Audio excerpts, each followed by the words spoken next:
નમસ્કાર ભાઈ, તમારું ગુજરાત તકમાં સ્વાગત છે। સૌપ્રથમ મારો સવાલ એ છે કે હાલ જો હોબાળો ચાલી રહ્યો છે જીબી શાહ કોલેજ વાસણામાં, એવા આરોપ લાગી રહ્યા છે કે કોંગ્રેસનું બટન ચાલતું જ નથી। તો સૌપ્રથમ આ મામલો શું છે અને આ ઘટના શું છે? અત્યારે હાલમાં અમને મતદારો દ્વારા અમને કમ્પ્લેન આપવામાં આવી હતી કે ભાઈ તમારા 2 નંબરની જિજ્ઞેશભાઈ જોશી જે કોંગ્રેસ પાર્ટીના ઉમેદવાર છે તેની સ્વિચ દબાઈ નથી રહી, અને એ પછી અમે ટ્રાયલ લેવામાં આવી છે કે 4-5 વખત અમે સ્વિચ પ્રેસ કરીએ છીએ તો બી લાઇટ થતી નથી। એટલે આ બાબતે અમે આરોને ઝોનલ ઓફિસરને રજૂઆત કરી હતી કે તાત્કાલિક ધોરણે મતદાન અટકાવીને મશીન ચેન્જ કરવામાં આવે, પણ એ લોકો દ્વારા એવું કહેવામાં આવી રહ્યું છે કે મશીન ચેન્જ નહીં થાય કેમ કે આ રહ્યો ટેકનિકલી નોર્મલ પ્રોબ્લેમ છે। તો આજે બધી 10 ઉમેદવારોની સ્વિચમાં 9 ઉમેદવારોની સ્વિચ એકદમ સ્મૂથ ચાલી રહી છે, તો મારી સ્વિચમાં 5 થી 7 વખત ધક્કા મારીને સ્વિચ ચાલુ કરવી પડશે અને દબાવવી પડે છે જોર લગાડીને।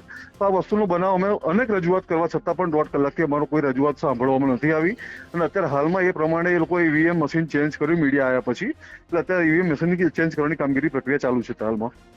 જી, એટલે ઈવીએમ મશીન ચેન્જ કરવાની હાલ પ્રક્રિયા ચાલુ થઈ છે। તો તમે ક્યાંય હાલ આ જે ઘટનાક્રમ બન્યો એની ફરિયાદ ક્યાંય કરી હતી કે? હા, એની ફરિયાદ અમે આરોને કરી છે, ચૂંટણી પંચમાં બી ફરિયાદ કરેલી છે, લેખિત અરજીઓ બી અમે આપેલી છે। તે પછી આ લોકોની કામગીરી બી નથી થઈ રહી, પણ મીડિયાના આવવા પછી એ લોકોએ તાત્કાલિક ધોરણે ઈવીએમ મશીન ચેન્જ કરવામાં આવ્યું છે।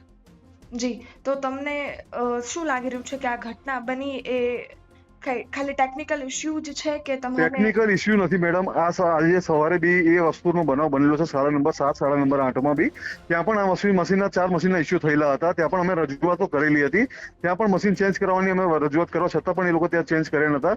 અને આ વસ્તુ એક ષડયંત્ર અમને લાગી રહ્યું છે ભાજપ તરફથી કે આ વસ્તુ જે 2 નંબરના અમારા કેન્ડિડેટ છે એ થોડા હાર માની રહ્યા છે, એ પ્રમાણે આ લોકોને બધા કાવતરા થયેલા છે। જી, તો આ સમગ્ર બાબતે શું આ જીબી કોલેજ છે શાહ કોલેજ, ત્યાં એક જ આવો બનાવ છે કે તમારા ધ્યાનમાં આવો બીજો કોઈ બનાવ ના, પણ મારે આવેલો ટોટલ છે? અત્યારે હાલમાં સવારથી લઈને અત્યાર સુધી મતદાન પ્રક્રિયા ચાલુ છે, એમાં 2 બીજા નંબરનો બનાવ છે જીબી શાહ કોલેજ, અને એક બનાવ બનેલો છે શાળા નંબર 7 અને શાળા નંબર 8માં ન્યૂ વાસણા રોડ પર। અત્યારે હાલમાં જે બનાવ બન્યા પછી અત્યારે અમે ટોટલી અમારા જે કાર્યકર્તાઓ છે બધા છે, જે અમે અત્યારે હાલમાં ગેટ ઉપર ત્યાં મતદાન બંધ કરવા માટે હાજર રહેલા છીએ। જી, તો તમે ત્યાં જે શાળા નંબર 7-8 ની તમે વાત કરી રહ્યા છો ત્યાં પણ મશીન ચેન્જ કરવાની પ્રક્રિયા ચાલુ છે। અત્યારે જે વાસણા વોર્ડ નંબર 31માં મતદાન ક્રમાંક જે છે બૂથ નંબર 43માં રૂમ નંબર 1માં આ ઘટના બની છે, જી, અને હજી અમને ખ્યાલ પણ નથી કે બીજા બૂથોમાં બી આવા ઇસ્યુ છે। અમારા બીજા રાઉન્ડમાં 2 મશીન તો પકડી ગયા છે, બીજા હજી સેન્ટર ઉપર અમારી વિઝિટ પણ નથી થઈ, પણ મને લાગી રહ્યું છે ચોક્કસપણે કે ત્યાં પણ આ પ્રોબ્લેમ આવી રહ્યો છે। જી, એટલે તમને શંકા છે કે શંકા છે કે જે વોર્ડ નંબર 31ના તમામ બૂથોમાં આ લોકોએ સેટિંગ પાડેલા છે, અને આ વસ્તુ પહેલેથી થઈ ગયેલી છે, એનું કારણ આ એક જ છે। જી, તો ભાઈ સમગ્ર બાબતે તમારી અંતિમ પ્રતિક્રિયા શું રહેશે? આ સમગ્ર બાબતે આપ જનતાને અને તેમજ સાથે તમારી અંતિમ પ્રતિક્રિયા શું આપવા માંગો જનતા છો? તો અમારી સાથે જ છે મેડમ, જનતા અમને વોટ આપવા માટે અમારી ઉપર જ કમ્પ્લેન આવી હતી આ બાબતે જનતા દ્વારા કે તમારી સ્વિચ નથી દબાઈ રહી, બીજી બધી સ્વિચો દબાઈ રહી છે, એટલે આ બાબતે રજૂઆત થઈ છે। જનતાનું અમને સમર્થન આ વખત મળેલું છે, અને આ વખત ભાજપ વાળાને ખબર પડી ગઈ છે કે અમારા વળતા પાણી ચાલુ થઈ ગયા છે, તે બાબતે આ બધા કૌભાંડો અત્યારે બધા કાવતરા કરી રહ્યા છે।